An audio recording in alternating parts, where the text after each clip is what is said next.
আজকে বানাবো মুড়ি দিয়ে ভাপা পিঠে। মুড়ির এই ভাপা পিঠেগুলো যেমন নরম তুলতুলে হয়, সেরকম খেতেও লাগে অসাধারণ। আর বাড়িতে থাকা কয়েকটা সাধারণ উপকরণ দিয়ে এগুলো বানিয়ে ফেলা যায়। নমস্কার বন্ধুরা, জ্যোতিকার রান্নাতে সকলকে স্বাগত। মুড়ি দিয়ে ভাপা পিঠে বানানোর জন্য প্রথমে আমি 1.5 কাপের মতো মুড়ি নিয়ে নিয়েছি। মুড়িটা এখন গ্রাইন্ডার জারের মধ্যে নিয়ে এটাকে গুঁড়ো করে নিলাম। এবার একটা কড়াইয়ের মধ্যে 3-4 কাপ পরিমাণ দুধ নিয়ে নিলাম। আর এর সঙ্গে দিয়ে দিচ্ছি 1 চামচ পরিমাণ চিনি।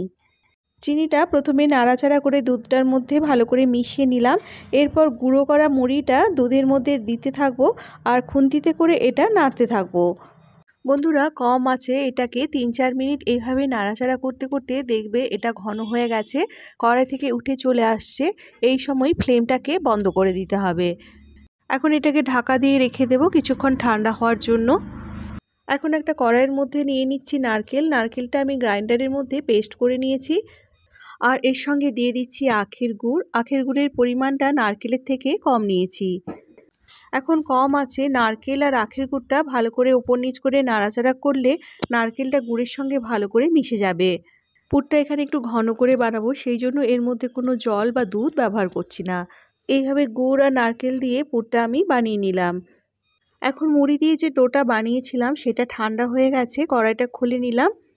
মুড়ির ডোয়ের মধ্যে আমি 1 চামচ পরিমাণ সাদা তেল নিয়ে নিলাম আর 1 চামচ পরিমাণ ময়দা মিশিয়ে নিচ্ছি। এখন ময়দা আর তেলটা মুড়ির মিশ্রণটার সঙ্গে একটু ঠেসে ঠেসে ভালো করে মেখে নিতে হবে।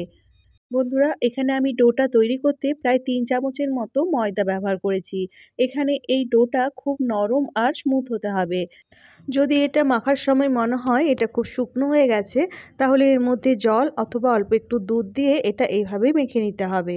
মুড়ির এই মিশ্রণটা একটু নরম করে মাখতে হবে যাতে পিঠেগুলো বানানোর সময় ভেঙে না যায়। ডোটা এখানে তৈরি হয়ে গেছে, দেখো এটা এরকম নরম হয়েছে। এখন এই মুড়ির মিশ্রণটা থেকে অল্প অল্প পরিমাণ নিয়ে এইভাবে ছোট ছোট লেচি কেটে নিচ্ছি।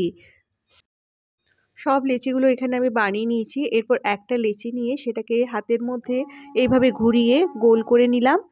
এরপর এটাকে দুটো আঙুলের মাঝখানে এভাবে ঘুরিয়ে ঘুরিয়ে একটা বাটির মতো বানিয়ে নিলাম। আর এর মধ্যে দিয়ে দিচ্ছি নারকেলের পুর। নারকেলের পুরটা দিয়ে বাটিটার চারিদিকটা এইভাবে চেপে চেপে একটু বন্ধ করে নিতে হবে। এরপর হাতের মধ্যে ঘুরিয়ে এটাকে এইভাবে গোল করে বলের মতো বানিয়ে নিলাম। এখন একটা চামচের পেছনের অংশ দিয়ে এটার ওপরে এইভাবে ডিজাইন বানিয়ে নিচ্ছি। খুব আলতো হাতে চামচের পেছনটা দিয়ে চারদিকে 4টে এইভাবে দাগ দিয়ে দিলাম।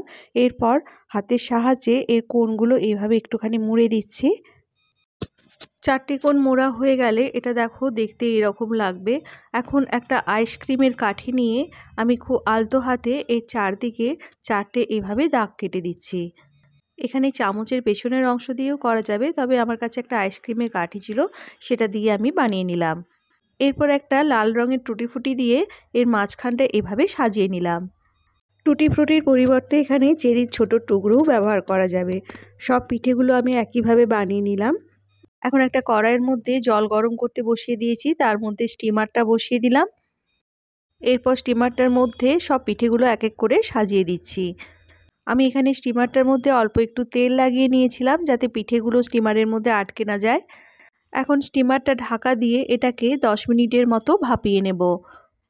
10 মিনিট হয়ে গেছে। 10 মিনিট পর স্টিমারের ঢাকাটা খুলে নিলাম। পিঠেগুলো এখানে তৈরি হয়ে গেছে। আমি এখানে একটা পিঠে উঠিয়ে দেখিয়ে দিচ্ছি এটা কেমন সেদ্ধ হয়েছে। দেখো এর পেছনের দিকটাও খুব সুন্দরভাবে স্টিম হয়ে গেছে আর ভীষণ নরম হয়েছে পিঠেগুলো। এখন এগুলো ঠান্ডা হয়ে গেলে আমি এগুলোকে একটা প্লেটের মধ্যে উঠিয়ে নিলাম। দারুণ স্বাদের মুড়ির পিঠে তৈরি হয়ে গেছে। এই পিঠেগুলো যেহেতু মুড়ি আর ময়দা দিয়ে তৈরি করেছি, তাই এই পিঠেগুলো ফেটে যায় না খুব একটা, আর এগুলো ভীষণ নরম তুলতুলে হয়, খেতেও দারুণ লাগে। আমি একটা পিঠে ভেঙে দেখিয়ে দিচ্ছি তোমাদের, দেখো এটা কত সুন্দর দেখতে হয়েছে। রেসিপিটি ভালো লাগলে বন্ধুরা ভিডিওটা একটা লাইক করে দিও আর চ্যানেলটা প্লিজ সাবস্ক্রাইব করে নিও। চলে আসবো আবার একটা নতুন ভিডিও নিয়ে। আজ তাহলে আসি, সকলে ভালো থেকো, টাটা।